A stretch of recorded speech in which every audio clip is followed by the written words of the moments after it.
안녕하세요. 잘 때 듣는 오디오 세계사 자로세입니다. 지금부터 인류 탄생부터 정착, 도시, 최초 문명 순으로 역사 속 이야기를 들려드릴게요. 편안히 누워 눈을 감고 천천히 역사의 흐름 속으로 들어가 보세요. 잠들기 전 구독과 좋아요는 또 다른 역사 여행에 힘이 됩니다. 좋은 꿈 꾸세요. 파트 1. 인간의 시간은 어디서 시작되는가? 문명 이전. 아주 긴 준비의 시대. 우리가 흔히 말하는 세계사는 언제부터 시작된 것일까요? 연도와 왕의 이름, 전쟁과 제도가 등장하는 순간부터일까요? 그러나 그렇게 생각한다면 인류가 이 땅에서 살아온 대부분의 시간을 통째로 놓치게 됩니다. 인간은 문자를 만들기 훨씬 이전부터 존재해왔고, 그 긴 시간 동안 이미 생각하고, 선택하고, 서로 관계를 맺으며 살아왔습니다. 다만 그 삶이 기록으로 남지 않았을 뿐입니다. 그래서 역사는 짧아 보이지만 인간의 시간은 매우 깁니다. 파트 1에서는 우리가 흔히 역사 이전이라고 부르는 이 시기, 즉 문명이 태어나기 전 인류가 어떤 존재였는지를 먼저 살펴보려고 합니다. 이 구간을 이해하지 않으면 이후에 등장하는 모든 문명은 이유 없이 튀어나온 것처럼 보이게 됩니다. 선사시대 인간의 삶은 한마디로 정리하면 이동의 연속이었습니다.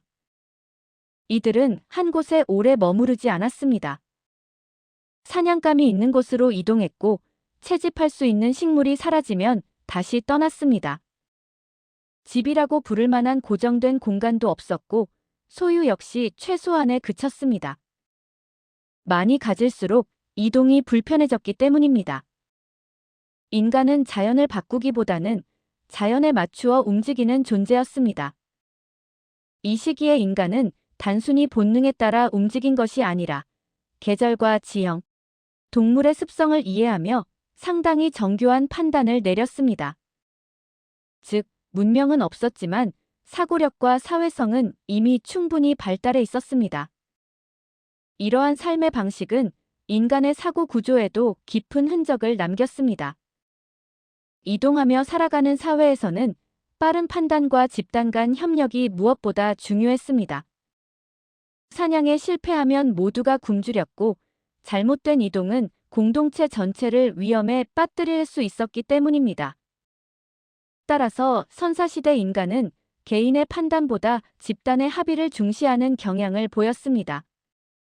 경험이 많은 이의 말이 존중되었고 자연의 변화를 읽을 수 있는 능력은 곧 생존 능력으로 연결되었습니다. 이는 훗날 인간 사회에서 권위와 리더십이 형성되는 매우 초기적인 형태라고 볼 수 있습니다. 이동 중심의 수렵 채집 사회는 생각보다 매우 안정적인 구조였습니다. 인구가 적었고 자연은 상대적으로 풍부했기 때문입니다. 한 지역에서 자원이 줄어들면 다른 지역으로 이동하면 되었고 자연은 인간의 부재 동안 다시 회복할 시간을 가졌습니다. 또한 이 사회에서는 극단적인 불평등이 발생하기 어려웠습니다. 누구도 많은 재산을 쌓아둘 수 없었고 생존은 공동체의 협력에 달려 있었습니다. 이 때문에 이동사회는 오랜 시간 동안 큰 내부 붕괴 없이 유지될 수 있었습니다. 인간의 역사 대부분은 사실 이 방식으로 흘러갔고 문명은 오히려 예외적인 상태라고 볼 수도 있습니다. 그러나 이 안정적인 구조에도 균열이 생기기 시작합니다. 인구가 점차 늘어나고 집단의 규모가 커지면서 문제가 발생했습니다. 똑같은 지역을 여러 무리가 반복해서 이용하게 되었고 그 결과 사냥감과 식물 자원은 빠르게 줄어들었습니다. 이동해야 할 거리는 점점 길어졌고 새로운 지역으로 이동하는 과정에서 다른 집단과 충돌할 가능성도 높아졌습니다. 이동은 더 이상 자유가 아니라 위험이 되었고 생존을 위한 선택이 오히려 생존을 위협하는 상황이 나타나기 시작합니다. 기존의 방식이 흔들리기 시작한 것입니다. 더 큰 문제는 이러한 변화가 점진적으로 이루어졌다는 점입니다. 인간은 어느 날 갑자기 위기에 처한 것이 아니라 점점 나빠지는 환경 속에서 기존의 방식이 더 이상 충분하지 않다는 사실을 서서히 깨닫게 되었습니다. 이동은 여전히 가능했지만 그 대가는 이전보다 훨씬 컸습니다. 더 먼 거리, 더 많은 위험, 더 잦은 충돌을 감수해야 했고, 그럼에도 불구하고 결과는 점점 불확실해졌습니다. 이로 인해 인간 사회 내부에서는 새로운 방식에 대한 실험이 자연스럽게 시작될 수밖에 없었습니다. 이 시점에서 인간은 아직 명확히 인식하지는 못했지만 중요한 갈림길 앞에 서 있었습니다. 계속해서 떠돌며 살아갈 것인가, 아니면 전혀 다른 방식의 삶을 선택할 것인가 하는 문제였습니다. 이 선택은 하루아침에 이루어진 것이 아니었고, 특정 인물이 결정한 것도 아니었습니다. 수많은 실패와 시행착오, 지역별로 다른 선택들이 오랜 시간에 걸쳐 누적된 결과였습니다. 하지만 분명한 것은 인간이 더 이상 이전과 같은 방식으로만 살아갈 수 없게 되었다는 사실입니다. 이 변화의 압력이 결국 인간을 정착이라는 방향으로 밀어넣게 됩니다. 그리고 바로 그 지점에서 문명을 향한 여정이 시작됩니다. 파트 2. 인간은 왜 머물기 시작했는가? 정착과 농업, 되돌릴 수 없는 선택. 인간은 본래 머무르는 존재가 아니었습니다. 오랜 시간 동안 떠도는 삶은 인간에게 가장 자연스러운 방식이었습니다. 먹을 것이 있는 곳으로 이동하고 계절의 변화에 맞춰 자리를 옮기는 삶은 수만 년 동안 큰 문제 없이 유지되었습니다. 그러나 파트 1에서 살펴본 것처럼 이 방식은 점차 한계에 부딪히기 시작합니다. 인구가 늘어나고 집단이 커지면서 이동은 더 이상 편리한 선택이 아니라 위험한 결정이 되었습니다. 인간은 아직 정착을 원하지 않았지만 이전처럼 자유롭게 이동할 수도 없는 상태에 놓이게 됩니다. 바로 이 불안정한 시기가 인류 역사에서 가장 중요한 전환의 출발점이 됩니다. 이동사회의 가장 큰 장점은 유연성이었습니다. 문제가 생기면 떠날 수 있었고, 자원이 줄어들면 다른 지역을 선택할 수 있었습니다. 그러나 이러한 장점은 인구 증가 앞에서 점점 힘을 잃어갔습니다. 여러 집단이 같은 이동 경로를 공유하게 되면서 사냥감은 빠르게 줄어들었고, 새로운 땅을 찾는 일은 점점 더 어려워졌습니다. 이동은 더 먼 거리를 요구했고, 그 과정에서 다른 집단과의 충돌 가능성도 높아졌습니다. 이제 떠난다는 선택은 자유가 아니라 위험과 불확실성을 감수해야 하는 부담이 되었습니다. 인간은 이동이라는 방식 자체를 다시 생각하지 않을 수 없게 됩니다. 이 시기의 인간에게 이동은 더 이상 선택지 중 하나가 아니었습니다. 이동은 체력과 시간을 동시에 소모하는 일이었고, 어린아이와 노약자가 늘어난 집단에서는 더욱 큰 부담이 되었습니다. 사냥에 실패했을 때 예전처럼 다른 지역으로 옮기는 것은 즉각적인 해결책이 되지 못했습니다. 이동은 문제를 해결하기보다는 문제를 미루는 행동이 되어가고 있었습니다. 이때부터 인간은 떠나는 것보다 버티는 방법을 고민하기 시작합니다. 정착은 어느 날 갑자기 이루어진 혁명이 아니었습니다. 처음부터 영구적으로 머물겠다고 결심한 것도 아니었습니다. 인간은 비교적 자원이 풍부한 지역에 조금 더 오래 머물기 시작했고, 그 기간이 점점 길어졌을 뿐입니다. 그러나 머문다는 것은 단순히 이동을 늦추는 문제가 아니었습니다. 똑같은 땅을 계속 사용한다는 것은 그 땅의 변화를 직접 감당해야 한다는 의미였고, 자연의 결과를 피하지 않고 받아들여야 한다는 뜻이었습니다. 이는 인간에게 완전히 새로운 태도를 요구했습니다. 자연을 이용하는 존재에서 자연을 관리해야 하는 존재로의 변화였습니다. 이 변화는 인간의 마음가짐에도 큰 흔적을 남겼습니다. 이전의 인간은 자연 앞에서 빠르고 영리한 존재가 되는 것이 생존의 핵심이었지만, 정착 이후에 인간은 인내하고 기다릴 수 있는 존재가 되어야 했습니다. 땅을 일군다는 것은 즉각적인 보상을 기대하지 않는다는 뜻이었고, 실패를 감수한 채 다음 계절을 준비해야 한다는 의미이기도 했습니다. 정착은 인간에게 공간뿐 아니라 시간에 대한 새로운 감각을 요구했습니다. 정착과 함께 등장한 농업은 매우 위험한 선택이었습니다. 씨앗을 뿌리고 수확을 기다리는 동안 인간은 아무런 보장을 받을 수 없었습니다. 가뭄이나 홍수, 병충해는 언제든 모든 노력을 무너뜨릴 수 있었습니다. 그럼에도 불구하고 농업은 인간에게 이전에는 없던 하나의 장점을 제공했습니다. 바로 예측 가능성이었습니다. 결과를 확신할 수는 없었지만 최소한 계획은 세울 수 있었습니다. 인간은 처음으로 시간의 흐름을 계산하며 살아가기 시작했고, 오늘의 선택이 몇 달 뒤의 생존으로 이어진다는 사실을 인식하게 됩니다. 이는 인간의 사고방식을 근본적으로 변화시키는 계기가 됩니다. 미래를 생각하는 순간 저장은 필수가 됩니다. 곡식은 쌓이기 시작했고, 이를 보관하고 관리하는 공간과 사람이 필요해졌습니다. 이 과정에서 사회는 점점 복잡해집니다. 모두가 같은 일을 할 필요가 없어졌고, 역할이 나뉘기 시작했습니다. 누군가는 농사를 짓고, 누군가는 도구를 만들며, 누군가는 분배와 질서를 관리했습니다. 이러한 분업은 생산성을 높였지만, 동시에 사회 내부의 차이를 만들어냈습니다. 저장된 식량과 땅은 곧 소유의 대상이 되었고, 소유는 권력의 기초가 되기 시작합니다.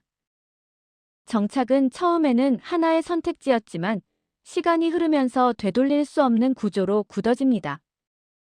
농업은 인구를 증가시켰고, 늘어난 인구는 더 많은 식량과 더 많은 땅을 요구했습니다. 이 구조는 인간을 정착에 더욱 깊이 묶어두었습니다.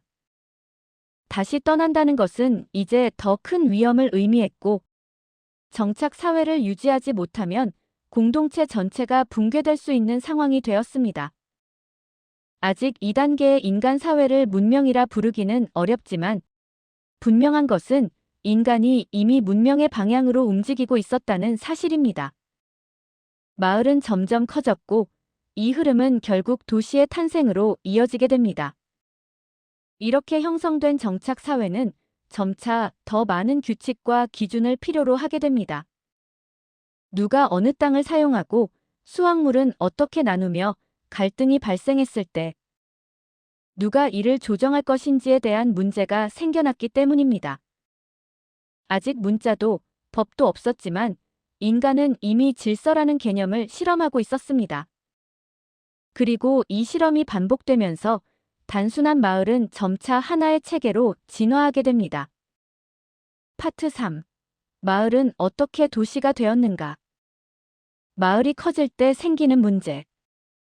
정착과 농업이 안정되자 마을은 자연스럽게 커지기 시작했습니다. 인구가 늘어나고 여러 가족과 집단이 하나의 공간을 공유하게 되면서 이전에는 존재하지 않던 문제가 나타납니다. 작은 집단에서는 말 한마디로 해결되던 일이 규모가 커지자 더 이상 그렇게 간단하지 않게 되었습니다. 누가 어떤 땅을 사용하는지, 수확물을 어떻게 나누는지, 분쟁이 생겼을 때 누가 판단하는지와 같은 문제가 반복적으로 발생했습니다. 이 시점에서 중요한 변화가 일어납니다. 인간 사회는 더 이상 관계만으로 유지될 수 없게 되었고, 눈에 보이지 않는 기준과 규칙을 필요로 하게 됩니다. 이 변화는 사람들의 사고방식에도 영향을 미쳤습니다. 예전에는 공동체의 모든 구성원이 상황을 직접 보고 판단할 수 있었지만, 마을이 커지면서 그런 직접성은 사라지기 시작했습니다. 이제 개인은 전체를 알 수 없었고, 대신 누군가의 판단을 신뢰해야 했습니다. 사회가 커질수록 보이지 않는 사회를 받아들이는 능력이 중요해졌습니다.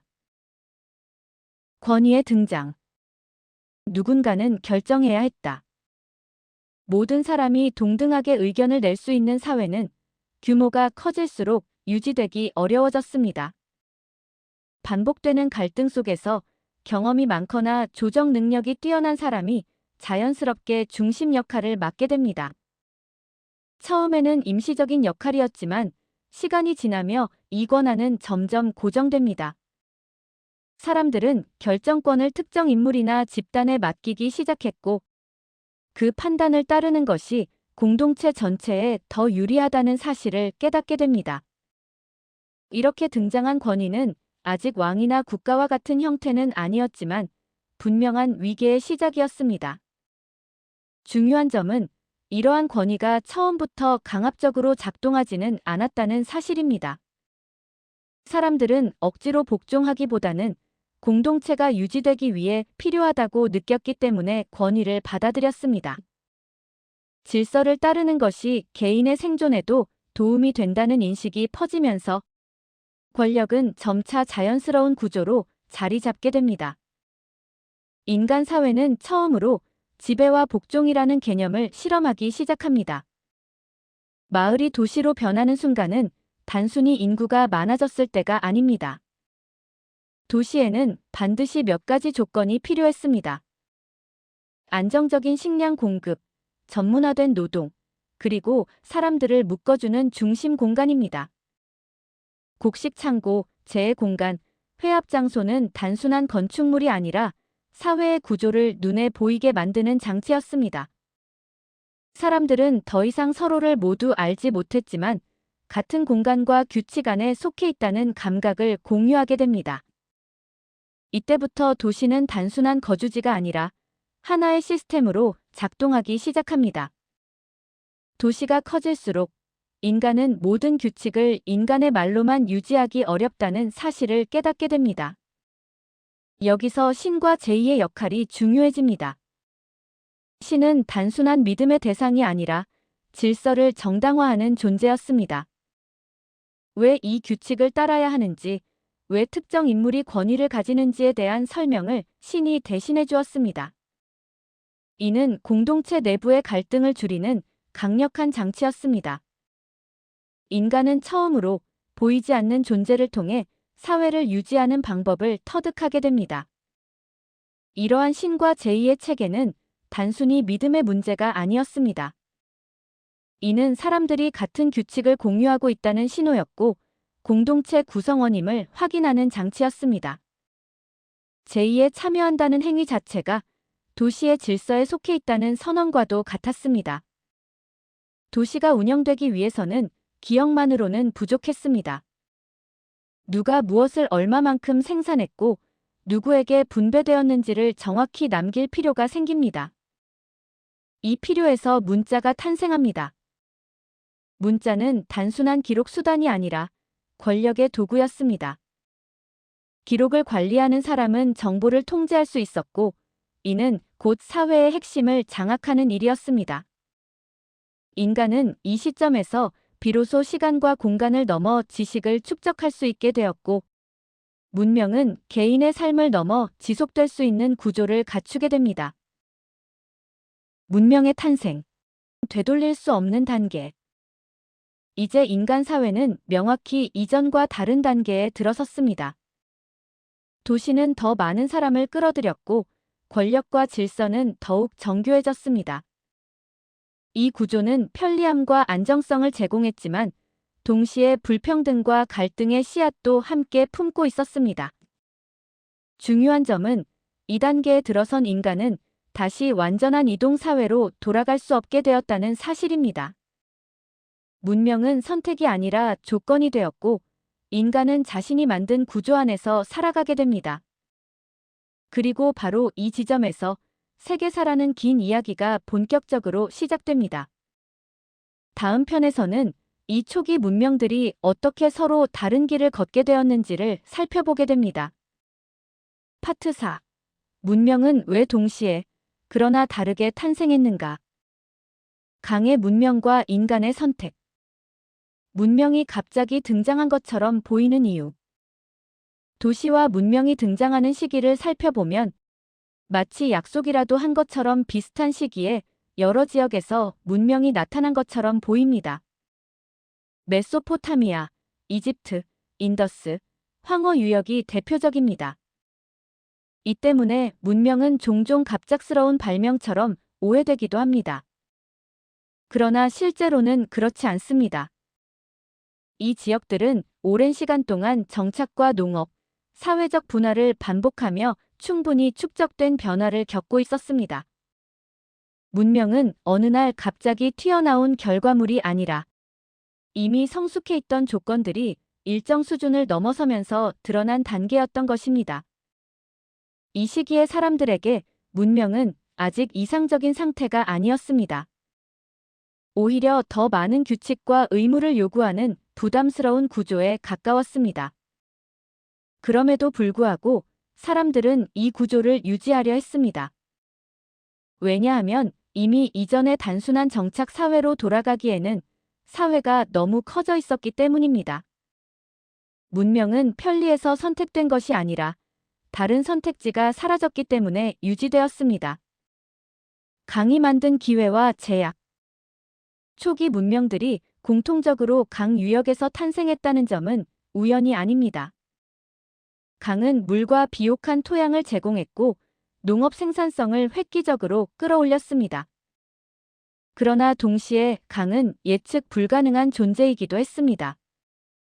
홍수는 축복이 될 수도 있었지만 통제되지 않으면 재앙이 되었습니다. 이 때문에 강 유역 사회는 자연을 그대로 받아들이는 대신 관리하고 조절하려는 방향으로 발전합니다. 강을 관리하기 위해서는 개인의 판단만으로는 부족했습니다. 누군가는 작업을 지시해야 했고 누군가는 참여를 강제해야 했습니다. 이 과정에서 자연스럽게 권력의 집중이 일어났습니다.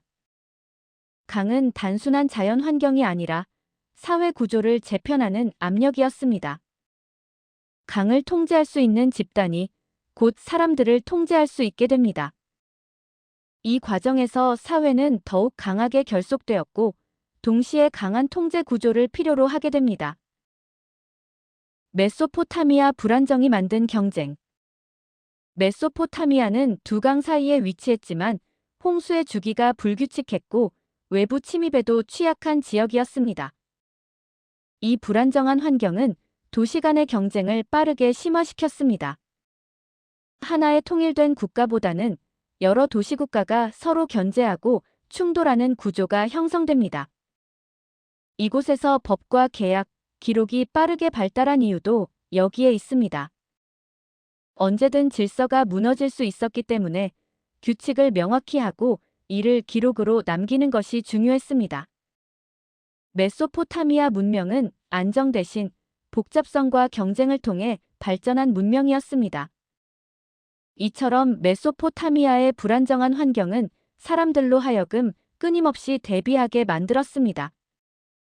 법과 계약은 신뢰의 대체물이었고 기록은 불안을 줄이기 위한 장치였습니다.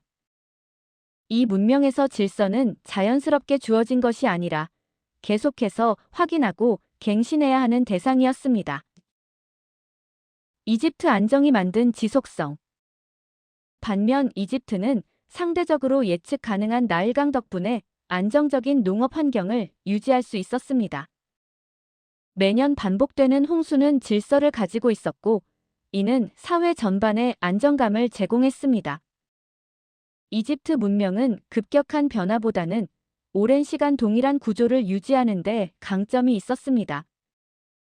왕권은 신성과 결합되었고 질서는 자연스러운 것으로 받아들여졌습니다. 이집트의 문명이 오랫동안 지속될 수 있었던 이유는 기술의 발전 때문만이 아니라 안정된 환경이 만든 사회적 합의 덕분이었습니다. 똑같은 조건, 다른 선택. 흥미로운 점은 비슷한 자연 조건을 가진 지역이라도 전혀 다른 문명으로 발전했다는 사실입니다. 자연은 가능성을 제공했을 뿐 방향을 결정하지는 않았습니다. 어떤 사회는 경쟁과 확장을 택했고 어떤 사회는 안정과 지속을 선택했습니다. 이 차이는 이후 수천 년 동안 각 문명의 성격을 결정짓는 기준이 됩니다. 문명의 차이는 민족이나 능력의 문제가 아니라 환경 속에서 내려진 선택의 결과였습니다.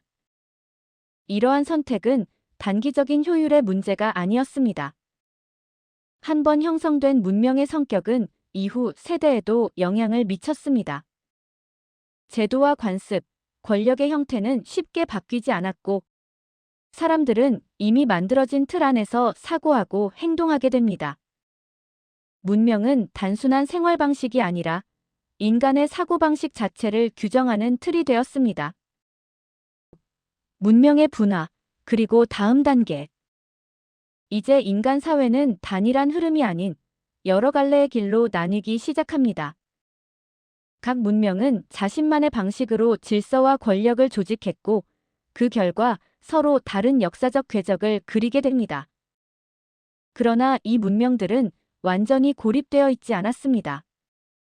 교류와 충돌, 모방과 경쟁이 서서히 시작됩니다. 바로 이 지점에서 세계사는 개별 문명의 이야기가 아니라 문명 간의 상호작용으로 확장됩니다. 다음 편에서는 이 문명들이 어떻게 서로 연결되기 시작했는지를 살펴보게 됩니다.